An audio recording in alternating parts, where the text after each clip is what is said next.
अभिमन्यु हैरानी के साथ कहता है, मैं नहीं चल सकता पर क्यों? युग अभिमन्यु के सवाल का जवाब देते हुए कहता है, अपनी हालत देख अभिमन्यु, तेरी तबीयत ठीक नहीं है। तेरे वो सीने का निशान, वो कम होने की जगह और बढ़ रहा है। चटर्जी मन ही मन सोचने लग जाता है, ये युग किस निशान की बात कर रहा है अभिमन्यु से। डायना भी युग का साथ देते हुए कहती है, हाँ अभी युग ठीक बोल रहा है। तुम्हारी तबीयत कुछ दिनों से ठीक नहीं है। ऐसे में तुम्हारा शाम के वक्त बाहर जाना ठीक नहीं। तुम्हें आराम की जरूरत है। तुम्हें आराम करना चाहिए अभी। अभिमन्यु तुरंत पलट कर कहता है, नहीं डायना, मैं बिल्कुल ठीक हूँ। और मैंने कहा था ना, मैं दवाइयाँ ले रहा हूँ, ये निशान ठीक हो जाएंगे।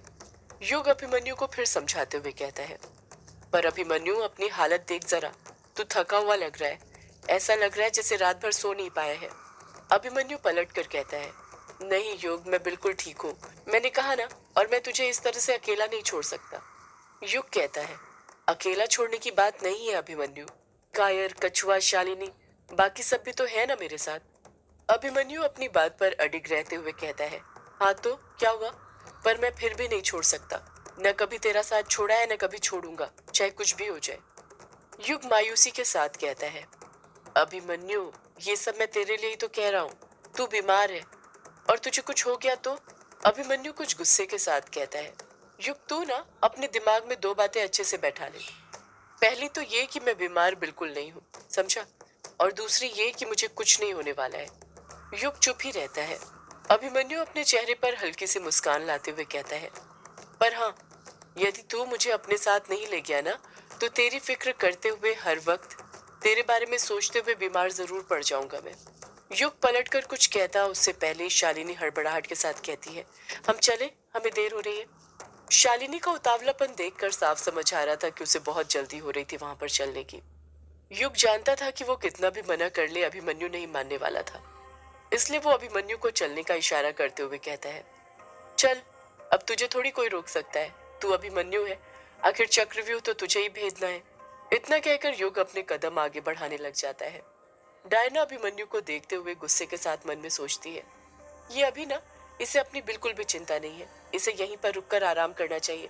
तो पता नहीं क्यों ये युग के साथ जाना चाहता है। पता नहीं क्या होगा इस लड़के का। आखिर ये ऐसा क्यों है? हमेशा युग के बारे में क्यों सोचता है? अपने बारे में क्यों नहीं सोचता है कभी? यही सब सोचते हुए डायना भी हवेली से बाहर निकल जाती है। शाम हो गई थी और कुछ ही देर में सूरज अस्त होने वाला था। युग, उसके दोस्त चार्ली, चैटर्जी, सब बंगला मुड़ा घाट पर ही खड़े हुए थे। सब एक कतार में थे और उनके सामने युग और चटर्जी खड़े हुए थे। दोनों ही सबको लीड कर रहे थे। युग ने रास्ते में अपने सारे दोस्तों को बता दिया था कि चटर्जी और उसके साथियों के साथ ग्रेवयार्ड कोठी में क्या हुआ था। युग के दोस्तों के दिमाग में भी यही सवाल चल रहा था कि अगर चटर्जी उस काले साए के हथकंडे में फंस गया था, तो फिर उस काले साए ने उसे छोड़ कैसे दिया? चटर्जी को कुछ किया क्यों नहीं? उसके सभी साथियों की बरी दी, चटर्जी की क्यों नहीं दी? यही सवाल सबके दिमाग में जिप्सी के अंदर चल रहा था। पर किसी ने भी चटर्जी से इस टॉपिक पर एक सवाल भी नहीं किया था, क्योंकि युग ने सबको पहले ही मना कर दिया था कि कोई भी चटर्जी से कुछ ना पूछे। चटर्जी अभी तक इस हादसे से उबर नहीं पाया था। बेहतर ये होगा कि इस पर बाद में ही बात करें। कायर अपने दोस्तों से पूछता है, हम लोग यहाँ पर इस तरह क्यों खड़े हुए हैं? युग जवाब देता है, उस झरने को ढूंढने के लिए। कायर झट से बोल पड़ता है, हाँ वो तो पता है, पर इस जगह पर ही क्यों? हम Boa कोई और जगह से informação. भी तो उस झरने को ढूंढने की शुरुआत कर सकते हैं ना? युग ना में अपना सिर हिलाते हुए कहता है, नहीं कायर, शुरुआत तो यहीं से करनी पड़ेगी। कायर मुंह बनाते हुए कहता है, पर यहीं से क्यों? युग अपने साथ वो Olha, पेंटिंग viu? लेकर आया था जो उसने बनाई थी। Sim. वो तुरंत उस पेंटिंग की फोल्डिंग को खोलता है और अपने हाथ से इशारा करते हुए कायर से कहता है, क्योंकि ये देख, मैंने जो पेंटिंग बनाई थी उसके सबसे निचले हिस्से में नदी का किनारा था। तो हमें शुरुआत नदी के किनारे से ही करनी चाहिए। कछुआ बीच में दखल देते हुए कहता है, पर नदी का किनारा तो दूसरे साइड भी है ना? हम रोंका मुचा घाट से भी तो शुरुआत कर सकते हैं। युग झट से जवाब देता है, नहीं, शुरुआत तो यहीं से करनी पड़ेगी। क्योंकि ये देख, घाट के इस किनारे पर पेड़ पौधे भी हैं जो किसी जंगल की तरह है। और तुझे भी पता है रोंका मुचा घाट के पास जंगल नहीं है। वो सिर्फ बंगला मुड़ा घाट के साइड पर है, जहां पर इस वक्त हम खड़े हुए हैं। तो हमें शुरुआत यहीं से करनी चाहिए। अभिमन्यु बोल पड़ता है, पर युग, तूने तो कहा था ना कि तू काला झाड़ी जंगल में उस झरने को ढूंढ चुका है, पर वो तुझे मिला नहीं है। फिर भी तू उसे ढूंढने की शुरुआत यहीं से करना चाहता है। युग पलट कर कहता है, हाँ अभिमन्यु, क्योंकि जिस वक्त मैं उस झरने को ढूंढ रहा था तब मुझे नहीं पता था उसके आसपास क्या है, वो जगह कैसे दिखती है। पर अब पता है इस पेंटिंग से मैं उस झरने को ढूंढ सकता हूँ। अभिमन्यु फिर बोलता है, पर योग ये भी तो हो सकता है ना कि ये नदी और जंगल बंगला मुड़ा घाट का हो ही ना, कहीं और का ही हो। हमारे मेघालय में कितनी सारी नदियां और जंगल है, तुझे तो पता ही है। युग तुरंत जवाब देता है, हाँ पता है अभिमन्यु, पर तुझे शायद ये नहीं पता है कि मेरी माँ ने मुझे अपने पापा से दूर रखने की कितनी कोशिश करी थी। वो मुझे कभी पापा के साथ ज्यादा देर तक अकेला नहीं रहने देती थी। इसलिए मैं पूरे कॉन्फिडेंस के साथ कह सकता हूँ, उस दिन भी पापा मुझे ग्रेवयार्ड कोठी से ज्यादा दूर नहीं ले गए होंगे, यहीं आसपास ही ले गए होंगे। अभिमन्यु खामोश हो जाता है, पलटकर कुछ नहीं कहता है। ऐसा लग रहा था जैसे आज युग के पास सभी सवालों के सारे जवाब मौजूद थे। आज उस झरने को ढूंढने के लिए बहुत बेचैन हो रहा था, और उससे भी ज्यादा बेचैन जो हो रही थी वो शालिनी थी। शालिनी हड़बड़ाहट के साथ बीच में बोल पड़ती है, युग जी ठीक बोल रहे हैं।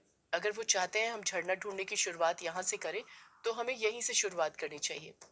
शालिनी युग की आंखों में देखते हुए बड़े प्यार से कहती है, जिस तरह युग जी उस झरने पर की पेंटिंग बना सकते हैं उसी तरह वो उसे ढूंढ भी सकते हैं। मुझे उन पर पूरा विश्वास है। डायना शालिनी को घूरते हुए मन ही मन सोचने लग जाती है, ये शालिनी जब से हवेली से निकली है तभी से उतावली लग रही है। आखिर चक्कर क्या है? कुछ तो है जो ये छुपा रही है। ये डायन की नजर से नहीं बच सकती है। मुझे इस पर नजर रखनी पड़ेगी। युग अपने सभी दोस्तों को देखते हुए कहता है, तो ठीक है, फिर उस झरने को ढूंढना शुरू करते हैं। यहाँ से हम सब अलग होते हैं जैसा कि डिसाइड हुआ था। कायर कुछ डरते हुए कहता है, अलग होना जरूरी है क्या? साथ में ही रहते हैं ना सब। युग जवाब देता है, नहीं कायर, अलग होना जरूरी है, क्योंकि काला झाड़ी जंगल बहुत बड़ा है। अगर साथ में ढूंढेंगे तो मुझे नहीं लगता है हम उसे जल्दी ढूंढ पाएंगे। इसलिए बेहतर यही होगा कि हम उसे अलग अलग ढूंढें। कायर घबराते हुए ही कहता है, काला झाड़ी जंगल बहुत बड़ा है, तभी तो कह रहा हूँ साथ में ढूंढते हैं। अकेले में खो गए तो? मुझे तो डर भी बहुत लग रहा है।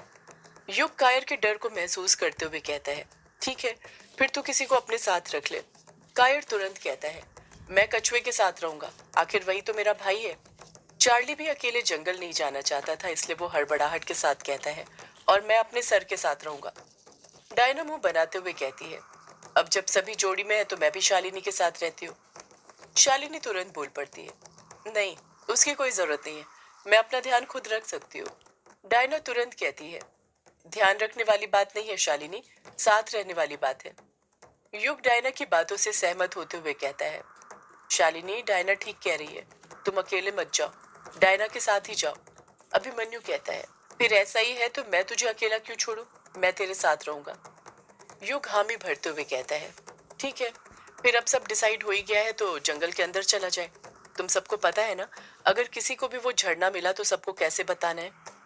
कछुआ हड़बड़ाहट के साथ कहता है, हाँ पता है, पर तूने बताया नहीं, तुझे उस जगह के बारे में कैसे पता चला? युग कछुए के सवाल का जवाब देते हुए कहता है, जब यामिनी चली गई थी तो उसे दिन रात इन्हीं घाटों पर ढूंढा करता था। ढूंढते ढूंढते यहीं पर सो जाया करता था। फिर एक सुबह जब घाट पर नींद खुली तब वो जगह दिखाई थी। मुझे लगा ही था कि वो जगह एक न एक दिन काम जरूर आएगी, और देखो आज आ भी गई। चटर्जी युग को बीच में टोकते हुए कहता है, अब ये यामिनी कौन है? युग बात को काटते हुए कहता है, चटर्जी सब बताता हूँ पर बाद में, अभी हमें वो झरना ढूंढना है किसी भी कीमत पर। चटर्जी पलटकर कुछ नहीं कहता है क्योंकि वो अच्छे से जानता था इस वक्त क्या ज्यादा इम्पोर्टेंट है। सभी लोग दो दो के ग्रुप बनाते हैं और उस झरने को ढूंढने के लिए काला झाड़ी जंगल के अंदर घुस जाते हैं।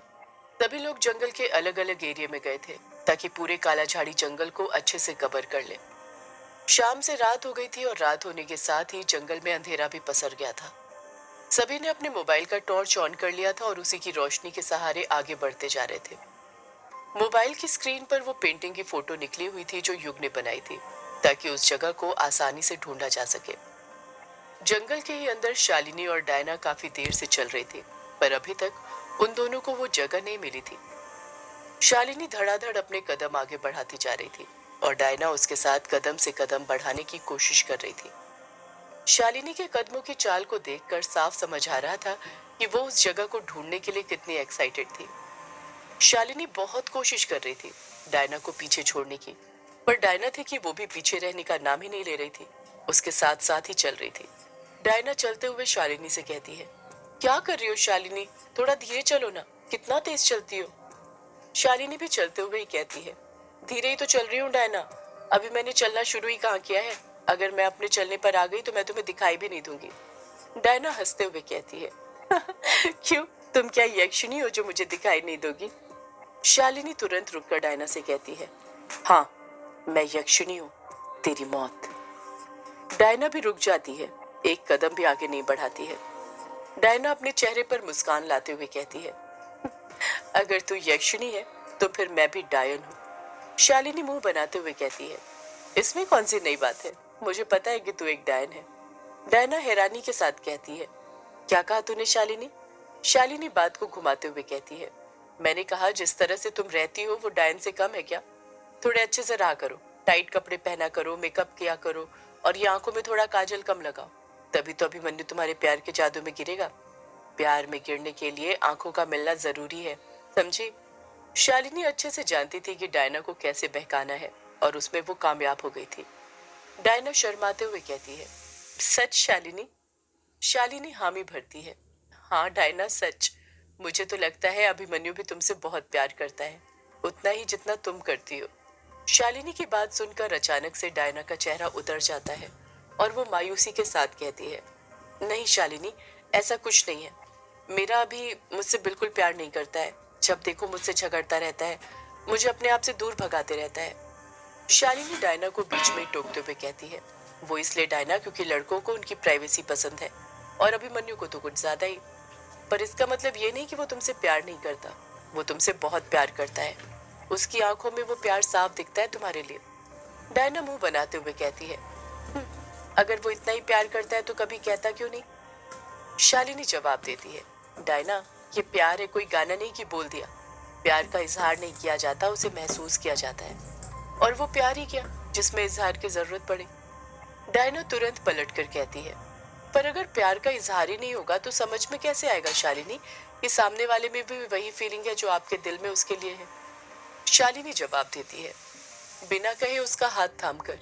अगर तुम्हारे हाथ थामने पर उसने भी तुम्हारा हाथ थाम लिया तो समझ लेना वो जिंदगी भर तुम्हारा हाथ कभी नहीं छोड़ने वाला है। वही है तुम्हारा हमसफर। डायना पलटकर कुछ कहने ही वाली थी कि तभी शालिनी फिर बोल पड़ती है, और वैसे भी कोई किसी के लिए अपनी जान की बाजी तभी लगाता है जब उससे वो बेइंतहा प्यार करता है। और उस रात तुमने देखा था ना, जब वो काला साया तुम्हें मारने आ रहा था तो कैसे अभिमन्यु उसके सामने खड़ा हो गया था, अपनी जान की परवाह के बगैर। और तुम्हें क्या सबूत चाहिए डायना कि अभिमन्यु तुमसे प्यार करता है? क्या ये सबूत काफी नहीं है? शालिनी की बातों ने डायना को खामोश कर दिया था। उसकी बातें सुनकर उसे सिर्फ अभिमन्यु ही नहीं बल्कि शालिनी भी अपनी ही लगने लग गई थी। बातें करते हुए ही दोनों बड़े प्यार से अपने कदम बढ़ाने लग जाती हैं। उन दोनों को देखकर कोई कह ही नहीं सकता था कि दोनों इससे पहले झगड़ रही थी। अब वो दोनों एक दूसरे की बहन से कम नहीं लग रही थी। अब दोनों एक दूसरे को तू तू करके बुलाने की जगह बहन करके बुलाने लग गई थी। डायना आगे कदम बढ़ाते हुए कहती है, वैसे शालिनी बहन, तुम्हारी और युग की भी जोड़ी बहुत अच्छी लगती है।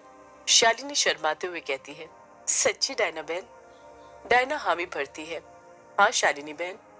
शालिनी मन ही मन सोचने लग जाती है, यही सही मौका है। डायना को मुझ पर यकीन हो गया है, अब मुझे उससे वो बात पूछ ही लेनी चाहिए। सदियों से